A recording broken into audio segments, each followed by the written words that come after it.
All right. Well, Dr. Benjamin Hardy, I want to thank you so much for your time and so glad that you were able to join me today for this interview. I'm excited about being able to address how we can embrace change and still thrive.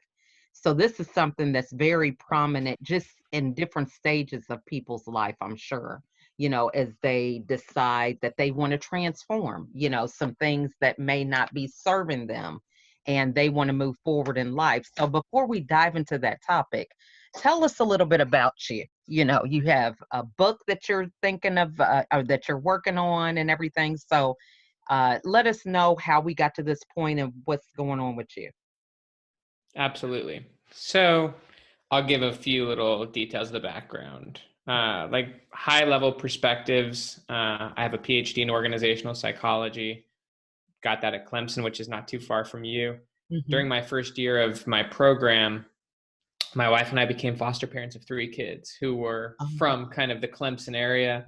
And over the next 3 years, we fought the foster system to adopt these kids. And there was a lot of miracles involved, obviously, but we were able to adopt our three kids.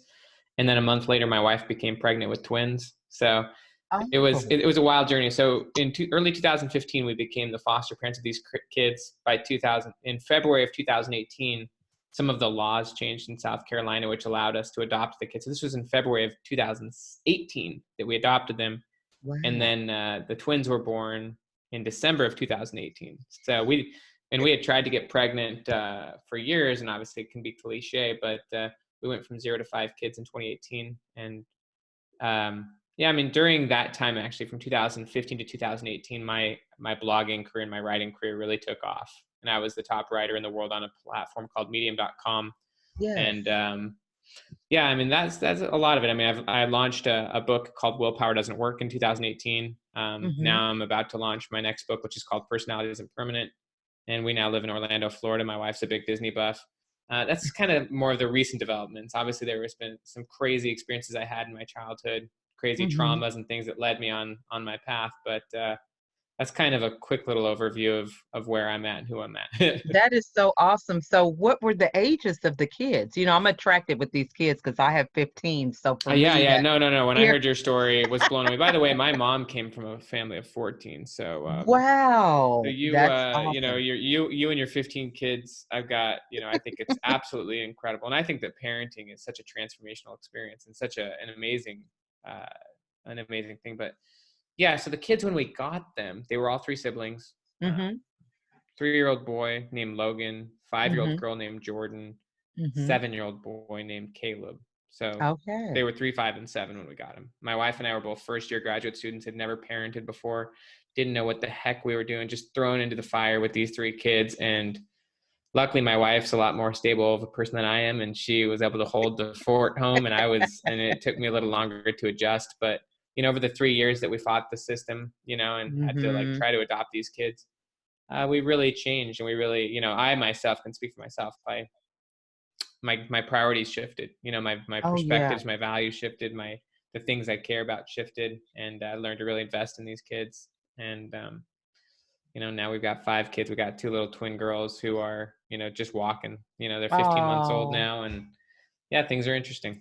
that is so awesome. Now, so being grad students, what was it that prompted you to go into foster care? Because, a lot of people, they're all about pursuing these careers, these shiny objects, so to speak, and, beginning that journey of following their dreams. So, what was it that got you into foster care? That's remarkable in itself, I think. Yeah, yeah, yeah. So my wife had grown up with foster girls in her home. Her parents Oh. had, tons of therapeutic teenage foster girls coming through the home. So my wife grew up with like 40 girls that came through her house. They were more short term, Mm-hmm. higher needs and Mm-hmm. teenagers that came through. And so she had always had that in her head. We're both, religious people, spiritual people. Like we like to do good in communities and things like that. But I think it was Mm-hmm. mostly planted in my wife's head. It was not really a concept of mine, although my father was actually adopted, but not through Oh. foster care. He was adopted as an infant. But it was never on my radar, never something Mm-hmm. I was thinking about doing. But my wife wanted to do it. And so when we got to Clemson, South Carolina, that was the first thing we did during the first year is we just started going through that process, quickly got our first Mhm. placement, which was these 3 kids. And Mhm. then just went through the crazy process, lots of ups and downs. The system Yes. was very much against us, like very much not wanting us to get the kids. We had a crazy social worker who was kind of out to get us. And there's a lot Wow. of, miracles that occurred, but also a really amazing attorney. His name's Dale Dove, who's in South Carolina, but he was a brilliant attorney who knew adoption law better than anyone else, and really saw that a lot of the laws were messed up. And so it took a few of his cases going to the top, like federal level, which changed the laws in South Carolina to ultimately allow for us to have the rights to adopt these kids. It was a crazy process. We spent a lot of Wow. time in court, and there were episodes where the social worker would illegally take the kids from us and then have to give them back. And I mean, it was just What? like so many ups and downs. That is just amazing. And, my thing is hats off to you guys for doing that. And, it sparks in me the question of, that dynamic when you're getting married, how did you know if this is something that wasn't on your radar? Because there's other men out there that, they may be newly married and they're like, how do I navigate through this where my wife wants to do something and I'm not really, it's not on my radar. So how did you resolve that in Yeah. yourself? And 3 kids, that's, that's like from It's a 0 lot. to No, I actually 100. addressed this very topic in Personalities and Permanent, because I actually talk about how, from my perspective, most people marry with the wrong mindset. They actually marry because of someone's personality, because they're attracted to someone. Right. Um, we were very explicit with each other. And by the way, just to throw it off the cuff, no matter how attractive someone is in the beginning, I think it's pretty obvious when you're married to them that the novelty wears off no matter how great they are, right? Absolutely. And so it I've doesn't been matter married how for attractive or 27 exciting someone years. is. Yeah, and even more, personality will change over time, especially through experiences. But we were very clear with each other in the beginning on a shared purpose. We were very clear that we had shared vision, shared goals, and that we didn't know exactly what that would translate into, but we were on each other's team. And we had a similar vision. And so Mhm. having kids, and that was part of my philosophy from the beginning. We knew we were going to do that. I knew that she wanted a big family. I didn't know how it would occur. Didn't know we wouldn't be able to get pregnant for a while, and then we'd go and we'd get these 3 kids and stuff. But we were very aligned on our vision. And so for me, having a core sense of purpose will allow you to get through crazy things, I and love to that. so that's really what allowed us to do that. And it's what allows her to support me in my crazy career path. And yeah, a shared sense of vision and purpose is really key as you go through crazy ups and downs. And it actually allows you to make decisions you wouldn't have otherwise made. We would never have chosen to put ourselves through what we've gone through. Um, Right. but but we did it on purpose. We did it. We chose to have those kids, and we knew that putting ourselves in that situation would be difficult and challenging. We didn't know all that it would entail, but Right. we were for it. I like that. Now, so how did you ensure that you had a shared vision? You know how like I do, we're going down the aisle, we agree, so to speak, on these things, and we believe that we're with a like-minded person. But how did you ensure that? Because, there are those challenges that come when you begin to have the dynamic of it's just you and her, and then you have children. I mean, Things that change, story, right? yeah, definitely. And like you said, it's like you go from 3 to 5 children in this short time frame. So, what are some ways that somebody can ensure that they are truly on a shared vision in the very Totally, beginning? totally, totally. Well, so Mhm. my wife, admittedly, she had been married and divorced before. She got married, and she was in an incredibly abusive marriage for about three Okay. years, physical, sexual, like Mhm. all the above. Okay. Um, and so when she got out of that, she actually ended up, doing a lot of travel to kind of rediscover herself. She served a church mission to kind of, which she did a Mhm. lot of service and kind of really was able to transform through that. When I met her, she was just going back into school, after having served that church mission. And she was very reluctant, as far as putting her trust in people after having, been radically deceived. Um, So when once we actually started dating, we were very honest with each other, and she could have a lot more frank conversations because she'd already been in a rough situation, and my Right. parents, I grew up in a pretty tough situation myself. Like my parents divorced when I was 11. My father became a really heavy drug addict. Oh, Um, okay. and I went through enough crazy stuff for me to kind of see how things could go wrong. Mhm. So we both kind of had pretty open eyes as far, and Mhm. we were both looking for a certain level of maturity versus Mhm. just, so we were able to have a lot of conversations, but I was very open with her, in the Mhm. beginning of the relationship, that the career I was going to pursue was non-conventional, Okay. that, like it's going to require some faith, in other words. Right. And, I remember her kind of like, she'd been used to a lot more stability and whatnot.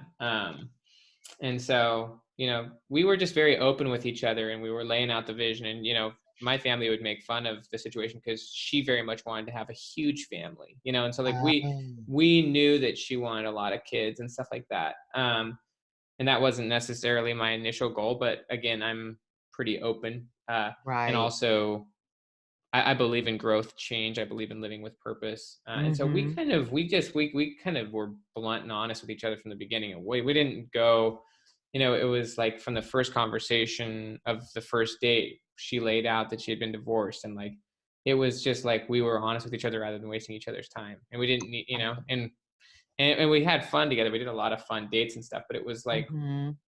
if we're not the right people for each other, if we're not on the same page, like, let's just not go through this process. Like, and so we were just honest with each Right. other and really getting to know each other, and really, and had a lot of fun, but also we're just like, this is what I want, this is where we're going. And we were able to form that together. I So love it that. came really fast. Yeah, now so, both of you guys came from different, sides of the coin, so to speak. She had her story, you had yours. So I guess I can only ask you, because she's not here, how was it that you were at a point where you could resolve that story? Because Like many her story. people, your story. So I'm Oh, saying, to get to the point where you're dating, there's a lot of people that might have been where you are, and or where you were, so to speak, and they want to date, but how do you know how to have that open conversation, and how do you do it? Because for some people, they feel like that's what they want, but they just don't know how to begin that yeah. process.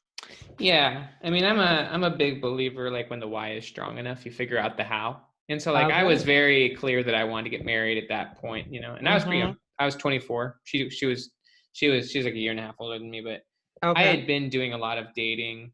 I'd had a lot of life experience. I had done a church mission myself, and I had Mm-hmm. traveled and done a lot of community service, and and was almost done with my bachelor, and like was ready to make the next transition. And so, I was, there's a good quote from Dan Sullivan. He's one of my mentors, but he said, "Your eyes can only see, and your ears can only hear what your brain is looking for."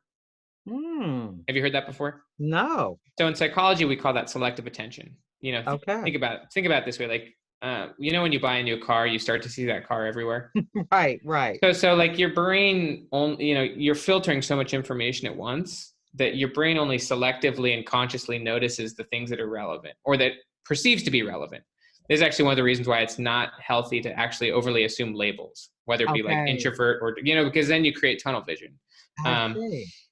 but when it comes to like deciding goals, when you really get clear on what you want, when you really can like begin thinking about it a lot, your brain can start to spot it. This is why goals are so important, is because your brain's only looking for, what your eyes and ears are only looking for what your brain is looking for. And if you're not clear and intentional about what you want, you're not going to see it. You're going to find all the wrong things. You're going to miss all the great opportunities. And so Wow. I spent an enormous amount of time journaling. I filled stacks and stacks of journals. First off, like reframing and clearing up former traumas, but also really detailing out what I'm trying to accomplish in my life. And obviously that always Mhm. changes and transforms through experiences.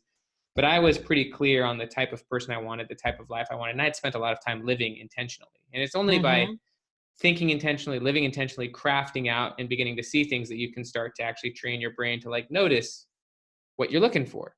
And so Right. So I genuinely strive to live an intentional life, and I learned more how to do that on that mission experience where I was just journaling, and I fill a journal out every month, and for me, journaling and also just taking time to think about who you want to be, where you want to go, what you're looking for, Mm-hmm. it really helps you to move forward a lot faster than if you're just Mm, plodding through life. I love that. Okay, so I love the thing about the reframing. So that's one of the things. I have a strategy that I've used to overcome I want to depression. hear And this. one of the things is reframe. So taking your past and finding a way to resolve it so that it still is used as fuel to move you forward in life. Holy cow, you and I are Okay. speaking the same language, ma'am. So for me, that was so key because a lot of times when people have something traumatic, you want to lock it in a closet and pretend like it didn't exist, but it still had a major impact with making you the person you are today. So if you take that part away from who you are, you're not whole. There's something not right. So for somebody who's reframing, how did you go about that process? What was it that you had to do through your experience in order to reframe it? Because Yeah. some people may say, reframe, that sounds good, but how do I do it? I don't know how to start. Yeah, no. I first off want to just say for anyone who's listening to this, that Mhm. what you just said is actually so much deeper and more brilliant.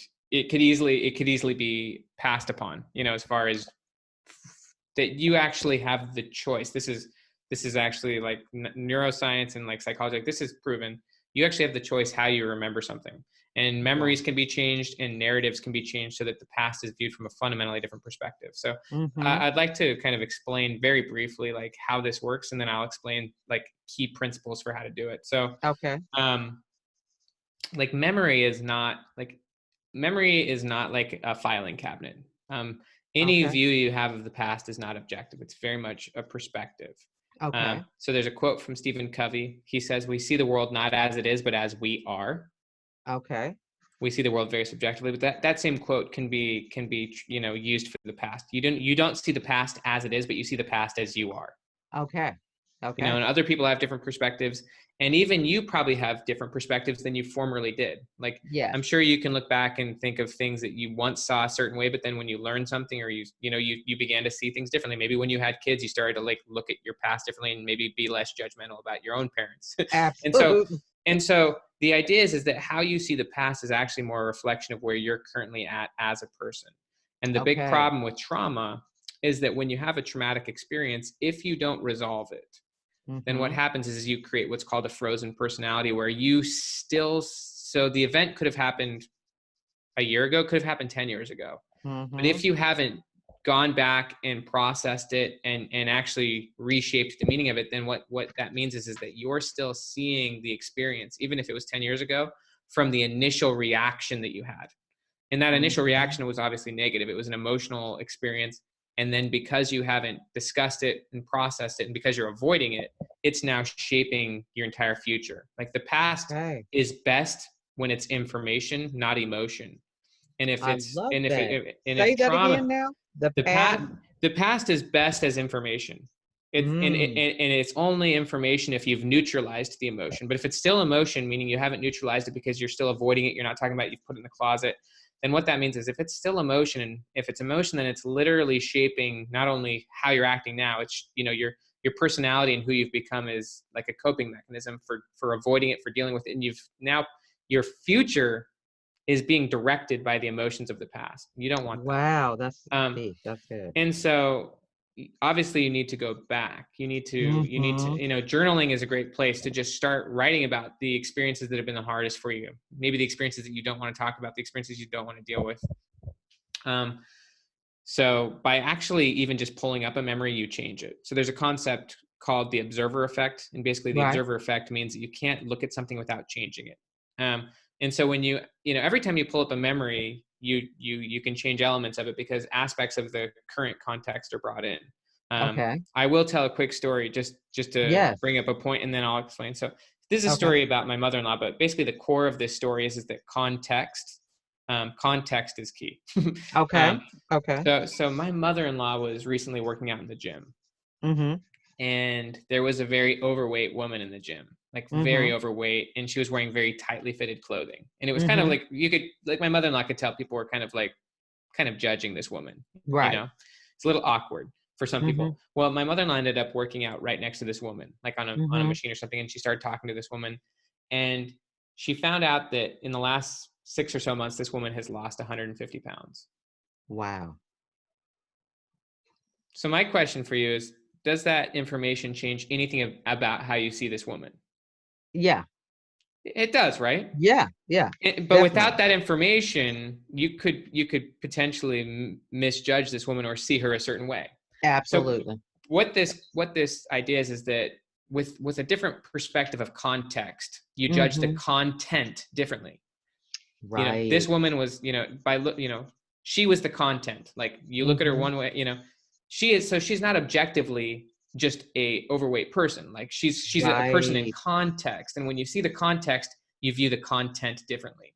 That is how memory Mm. works, is that Mm. right now, your current view of it could even be any form of traumatic experience is based on your current view of the context. And it's very limited. And when you Mm. change the context, you will change how you view the content. So Wayne Dyer, he said, when you change the way you see things, the things you see change. Um, Right. and so obviously one way is writing in your journal and thinking about different angles. How would my future self look at this experience? Or Mhm. how could this experience be viewed differently? Or what are the benefits that have came from this experience? These are just ways of reframing the context. But there's a really important thing that goes beyond journaling. So journaling, there's so much research about how journaling can, and by the way, like, so in psychology, there's also another concept called exposure therapy.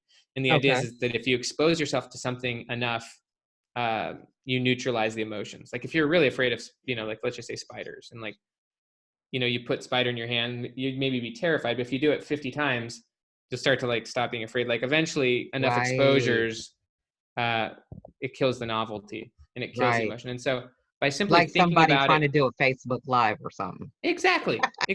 Of course, the first few times it may be a little terrifying, but over Right. time, courage can turn to confidence, right? Mhm. And Mhm. so by simply thinking about the story, by writing about it, by talking about it with someone, you're getting it out of you, and you can start to see it differently. And in Mhm. certain contexts, you can do it. You can do it where the emotions start to go away, and you can actually reframe the emotional signal or the emotional kind of undertone of the memory. You can actually shift it, as you've said, Mm. where it goes from a negative memory to something you're actually grateful for, to something Right. you've. There's one other key quote here, and this is from Peter Levine. He wrote a book called "Waking the Tiger: Healing Trauma," and Okay. he said that trauma isn't what happens to you; it's what you hold inside in the absence of an empathetic witness. Wow. So I'll say that again. Trauma isn't what happens to you. It's what you hold inside in the absence of an empathetic witness. And That is so, awesome. you know, because there's no one there to help you. And so I'll give an example. There's a really broad concept called math trauma. And math Mhm. trauma is basically pervasive. Like, most junior high and high school kids in America believe that they're not good at math. Right. And it's because at some point or another, they either were told they're not good at math, they failed a test, they had a bad experience. And so what happens is when you have a negative experience and you don't have, in this case, an empathetic witness, it could be a coach, it could be a teacher, it could be someone to help you deal with the emotions. What happens is you hit this glass ceiling, or you have this experience, and you form what's called a cognitive commitment. In your head, you form a Mm. narrative because you've hit some wall. Someone told you weren't good at it, or you failed a test, and then you form a narrative in your head saying, I can't do this, Mm. or I'm not good at this. And then what that does is it shapes your identity. And what research shows is that trauma destroys imagination. So if this person has Mm. had this experience, even just something as being, failing a math test and forming the narrative, I can't do this, what happens is their imagination and flexibility towards math disappears. And then they can no longer learn. And then what they do is rather than pursuing math, they pursue something else.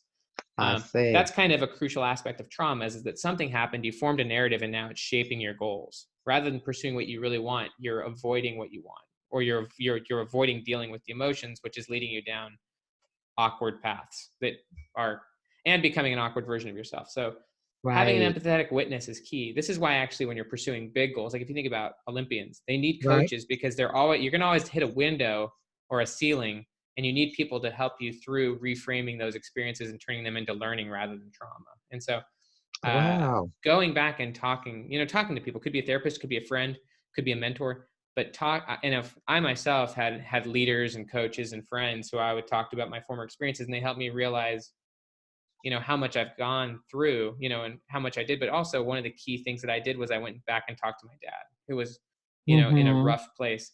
And I actually got his perspectives, because he'd become a pretty hard drug addict. By the way, with further context, I grew up, and when I went on my mission, he actually overcame his addictions, and he actually Praise ended up God. becoming he actually became an addiction recovery counselor, and he did a Awesome. lot of things. But in talking about when I was in junior high and stuff, I'd never asked him his perspective. I never asked him what led Right. him to that.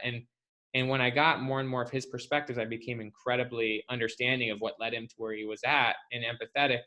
And so I was broadening the context, which helped me to understand my own experiences better and helped me frame them Right. in an intentional, powerful way. And so you can That is totally so good. change your memory. You can change your perspective. And if you don't, it means you actually are still avoiding it.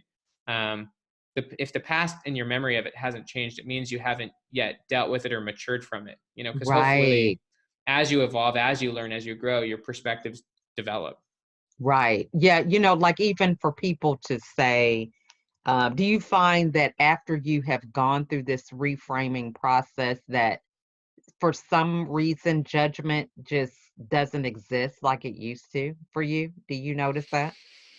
Yeah, I mean that's key. That's like an Yeah. aspect of forgiveness, but it's also just an aspect of maturity. Like not only do you not judge or have Mhm. hard feelings towards other people, but also Mhm. towards your former self. Like there's a Right. lot of good research now that talks about how your former self is different from your current self. You're a different person than you formerly were. You're also a different person in the future than you are right now.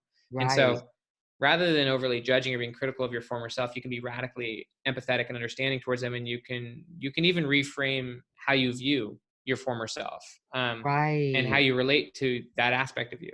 You're not the same person, but you understand differently why they acted the way they did in that situation, and you can totally be understanding of the things that they did. Yeah, that is so awesome. Now, one of the things, and this is something that I kind of go through with some of my clients in terms of sometimes, like if you go back to a trauma or a past experience, you kind of carry a weight that's not really yours to carry. So, for example, let's say someone was abused as a 6 or 7 year old. So if that memory continues without being resolved, when they're older, they are taking on the mindset that they could have done something. So what I tell them is like, go to a park or something and observe a 6 year old and recognize that certain powers that you have right now, you didn't have back then, which Again, you're a had different person than you were when you were 6, right? exactly. And, so if you really look from their perspective to see how victimized you were, you can kind of begin that process of forgiving yourself and holding on to some guilt or shame that really is kind of misguided. Yeah, I mean, we've all either been the victim of something and or Hmm. made various mistakes or done Hmm. stupid things, Right. and it's important to realize, yeah, like if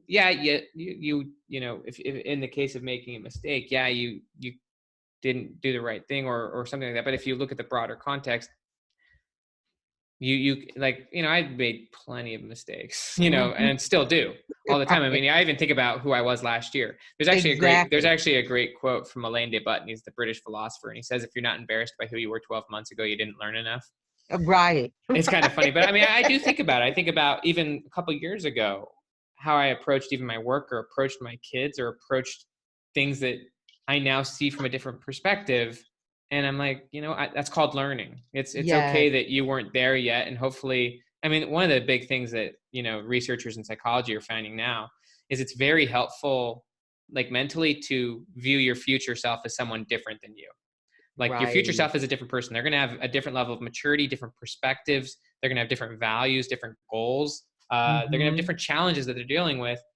And hopefully, if you've gone through a lot of learning, hopefully they see the world better than you do now. Like, Yeah, because your current view is very limited. You don't see the world as it is. You see it as you are right now.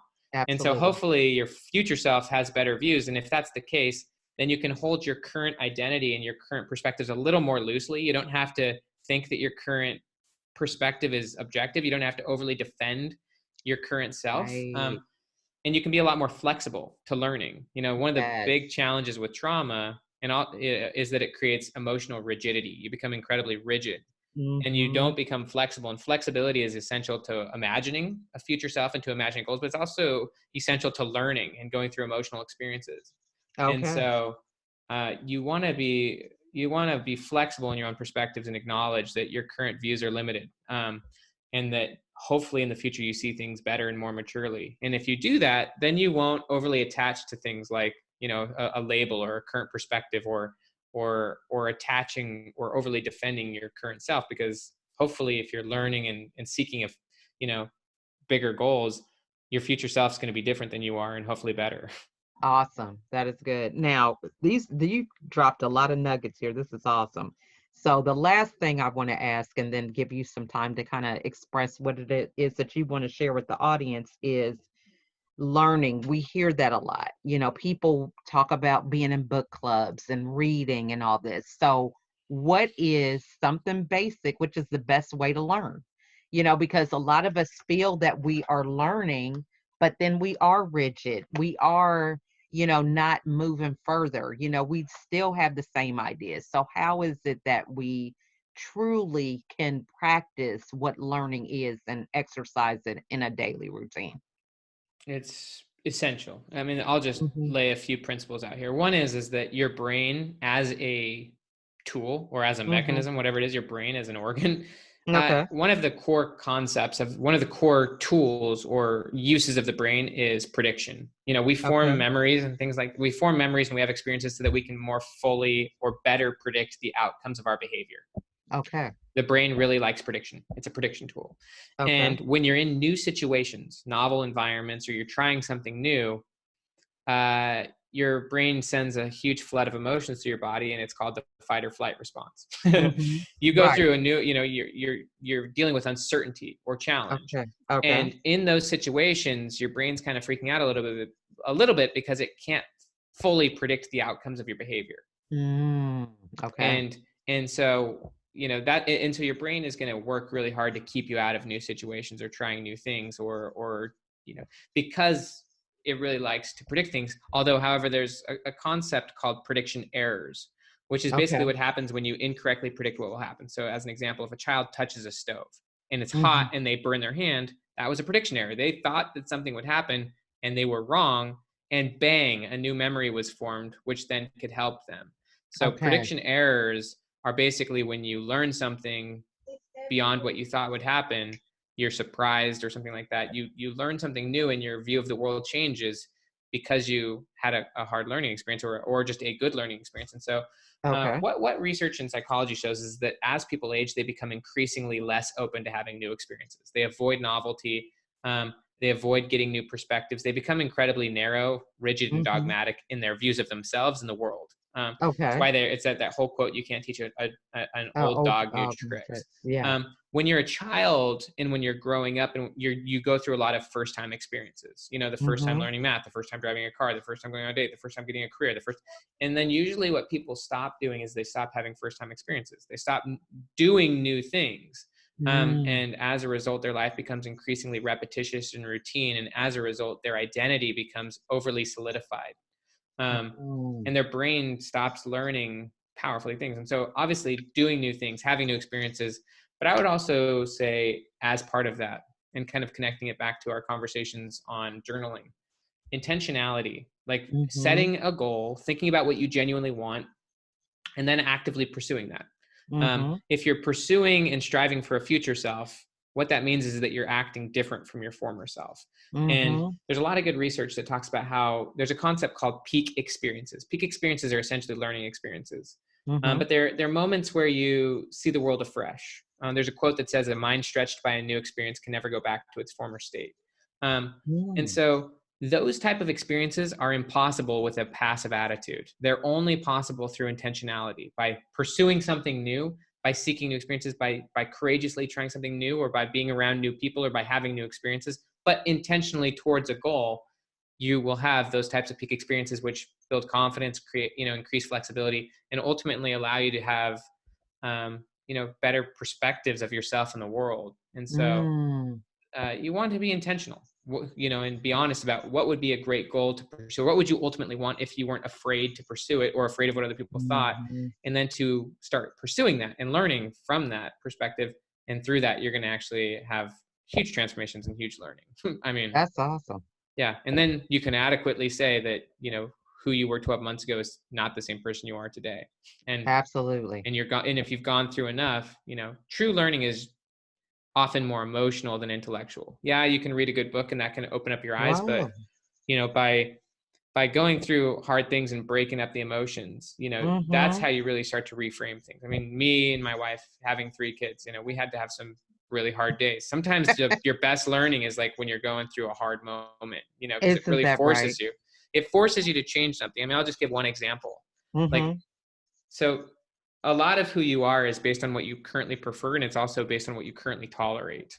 Um, Okay. and so your preferences will change over time, but also hopefully what you tolerate will change over time. Like I'll give an example. Mhm.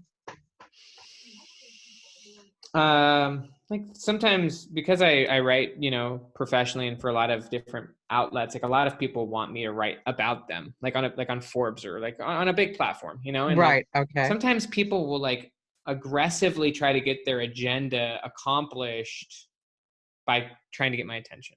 Um, Okay. and sometimes subverting past like my assistant or something like that.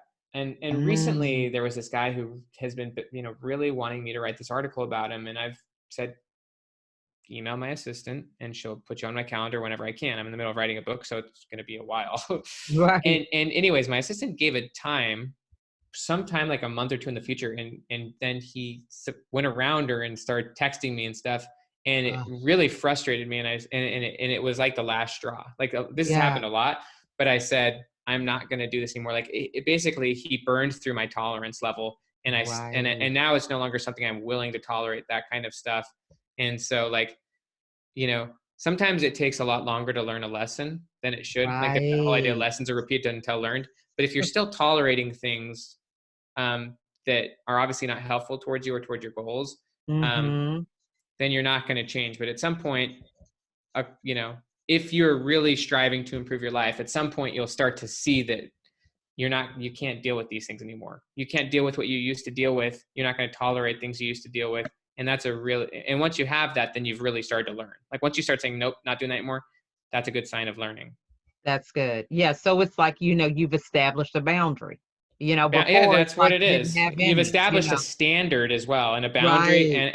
and now you're very clear that you're not going to go past that anymore. You're not going to let this happen anymore, because it's now something that you can't even comprehend dealing with. Like you're just like, nope, that's not. Yeah, former me used to deal with that kind of stuff, but Exactly. I am not going to play with that kind of stuff anymore. Right. Yeah, because you can kind of predict the downward spiral that can Yeah, you already, transpire. but also your current self is in a different place than your former self, and your current self may not have the capacity to deal with that anymore. You may be dealing with bigger Absolutely. things or challenges, or you might be at a place where it's just no longer even useful or helpful, or because now I've got 5 kids and because I'm pursuing different goals, like, yeah, maybe Yeah, if I had met that guy a year ago and he had asked me that, I probably would have just got straight to the article. But now it's like, no, right. like I'm in a different situation and a different mindset now. I've got Right. different goals, different priorities. Like I can't even handle that anymore. Exactly. I love that. All right. So, what is a key takeaway you want us to get from your new book? Yeah. So the What book's is it? called, yeah, yeah. Thank you. And I'm Okay. just grateful to be on your show. I love your perspectives. I think you and Thank you. I would love to just come and see your environment. And I mean, I just think you're amazing. I Awesome. mean, Well, someone who has 15 kids, I mean, your level of flexibility and y- adaptability has to be through the roof. yeah. And I would be interested in the purpose that brought you to that. Actually, would you just share that with me real quick, just before Yes. I would be interested in what kind of purpose or perspectives would allow you to take on so much. Yeah. Well, one of the things is that I was an only child. That's the first thing in terms of Interesting. having a large family. Yeah. Always wanted siblings. That was something that was on my Christmas list, actually. And it never happened. My parents got divorced when I was young. My dad passed away when I was 9, and my mom got remarried But I had a maternal grandmother that I would spend the summers with. And so my mother is one of 12. So I believe a lot of her imprinting, was on me, where I long for a big family. Now, we started out wanting five, and 15 came into the picture, but we do have somewhat of a Christian Of belief. course. I wasn't raised in the church, so to speak, but when we met and after we had our first child, we really were on this journey spiritually, and just led by whatever God had for us. And so that's how we got to So you were 15. open to it. Yes, I was open. And then I think my journey with being so flexible happened at my own demise because I was dealing with depression and anxiety. So for a period of 13 years, I was hospitalized 3 times for depression. And so I've You labeled think that my was just due to the sheer stress that you had taken upon yourself? absolutely. And, my husband's a pastor, so I have leadership in the church. He also was an officer. So we dealt with separation because he's an officer, not being with enlisted. And just for me growing up, education was my backbone.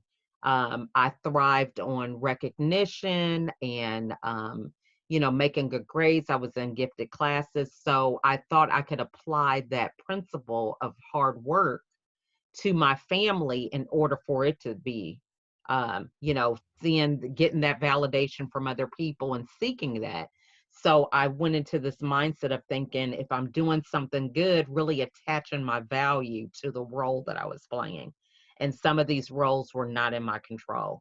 So after my last hospitalization, it was then that I really took some time to reflect and say, I could blame everybody. I called myself functionally depressed because I was still doing everything on the outside, going to soccer games and PTO and all these different things. And everybody on the outside didn't know anything was wrong, but at home I was a basket case. So that's when I came up with my own strategy for Fresh Start, and it's an acronym. And those 5 pillars help me overcome my depression and really go on this journey of doing that self reflection. And so now I'm so passionate about helping other women, especially recognize that we have a choice to decide if we want to be happy or not. And we can begin to create that life for ourselves. And so I'm just passionate about mental wellness now. So that's a little bit about my story. I love it. I love it. Well, Mhm. you had some enough experiences to shift your perspective, right? Yes. And then to Yes. reprioritize and refocus. And, Mhm. you know, that's great. That's Yeah. brilliant. Well, thank you for sharing that. Yeah. Yeah. So so just so everyone knows, the book's called Personality Isn't Permanent. Comes out June of 2006, 2020. Sorry. And It's we're back okay. in 2016, apparently. I know. And, anyways, this book's published with Penguin Random House. Okay. It's gonna be a biggie, but it's gonna be slightly controversial. I really break down in this book the myths that have been laid out about Oh, personality, such as that personality is innate, that it's unchangeable, that it comes from your past, that it's something you discover, that it's your core and authentic self. Those are all myths of personality that lead people to a fixed mindset. They're the reason why personality testing is a multi-billion-dollar industry, and tests like Myers-Briggs, Enneagram, those types of tests, although interesting and playful, are not scientific. That was one of right. the things Yeah. that surprised me big during my PhD in organizational psychology, is that those tests are not true. They're basically Okay. like horoscopes. They're like, they provide a fun, interesting perspective that allows people a sense of identity, but ultimately it becomes a fixed mindset and a lack of flexibility. Right. And so what I explain is the 4 reasons why personality is the way it is, specifically that your personality is the way it is. 1 being trauma, 2 being your identity narrative, which is kind of the story you tell about yourself. Absolutely. 3 being your subconscious, and 4 being your environment. And about how when you change these things and when you begin being intentional, that your personality not only will change, and by the way, it changes anyways. Um, if you think about who you were 10 years ago, you're probably a slightly different person than you were 10 years ago, Yes. right? Yes. Yes. Are you the exact Absolutely. same person you were 10 years ago? Hey, I'm not even the same person I was yesterday. Well, there you go. Yeah, no, no, no. Well, and understandable from someone who's pursuing 15 kids and that much learning and growth. Um, and so, yeah, there's really abundant, incredible, powerful research these days about how personality can and does change, and about when you become intentional, it can change dramatically. And obviously, when you're Mm, reframing the past, when you're shifting your story, when you're updating your subconscious, and then obviously when you're transforming your environment, you can make huge, powerful changes. You can change your narrative, your story, your memory of the past, and you can also become very powerfully clear on the future and become that person. So, I would challenge readers if they're interested in understanding more about this to get the book Personality Isn't Permanent. I think it's going to really rock your perspective, and it's got a lot mhm. of intense jabs in a positive way, kind of wake up calls. Yes. Really positive though, and I think it's you'll really love the book. So there you I go. am really excited. This definitely resonates with me. I'm going to send you my little write up that I do and share with people when it comes to coaching about my philosophy and, just to hear your insight. But I definitely will recommend this book. I'm excited for, I when think it we comes got you a out. PDF, hopefully. So feel free to read it. Um, Yes, and yeah, I think given your coaching and your background and all the things you're doing, I think you're gonna really be blown away. I'm excited. Okay, so give us I know you've got your own books, but give us a few books that come to mind about how somebody can kind of begin this journey of, being more open. Hmm. Maybe they're in the beginning stages, they're not quite there yet. So, how to begin that walk of intentionality. Of course, of course. Hmm. I mean, there's the book The Power of Intention, which kind of Okay. opens that up about Wayne Dyer. Right. But there's a book called Too Soon Old, Too Late Smart, Oh, I haven't which is heard an of that. interesting book. It's by I can't think of his name off the top of my head right now, but Too Soon Old, Too Late Smart Okay. is a really great book. Let's see what else has really been impactful lately. I go through so many books that I have a hard Okay. time, remembering, I stuff am that's not the same like way. just dead on the top of my head right now. I know till Um, you're doing an interview or something, and then it's like, hey, that person said this, and then remembering their name and everything. yeah, there's a really great book by Carol Dweck, but Oh called yeah, Mindset. Mindset's a yeah. really important Hmm. book. That's an Hmm. incredibly important book. Right. Um, yeah, I'm trying to think of others. I have books all around me. I'm the same So way. Most women collect shoes. I collect books. I have a problem. it's beautiful. If I could just, get this osmosis going on with all the material inside the book when I touch it, then I'd really be on fire. Absolutely. Because you got to carve out that time to read. Yeah. So, well, this has just been a pleasure. I am so honored to have had time to talk to you, and I really am It's been my excited pleasure. for, yeah, what you have going on. And give my best to your wife, She hats deserves off it. to her. Yeah. She is epic. And Behind every person doing anything interesting is multiple people who make it real, right? hmm now, so are your twins identical or No, fraternal? no, no. Now one has short blonde hair, the other one has long brown hair. Uh, So the one with brown hair, her name is Phoebe. The one with short blonde hair, her name is Zora. And okay. yeah, they're incredibly interesting, different girls, very cute, and just Oh, ton of fun. that's good. Doing we're So, doing swimming lessons with them right now, so they're because we have a pool in our backyard, and so they're oh yeah. learning how to like get underwater and flip on their back and stuff. It's kind of fun. Oh, that is so sweet. Well, you guys enjoy one another, and I'm so excited, looking forward to what the future holds for you, and would love to have you come back, I would love as to be you, back. yeah. I mean, given your background, these 15 kids, just everything you strive for, your Christian background, I mean, just Hmm. your love for learning and transformation. I would love to come back anytime and talk about more, whatever else you want to talk about. Yeah, okay. Well, I will definitely be reaching out, okay? Beautiful. Well, thank you, All man. It was right. fun. All right. Well, thank you so much for your time.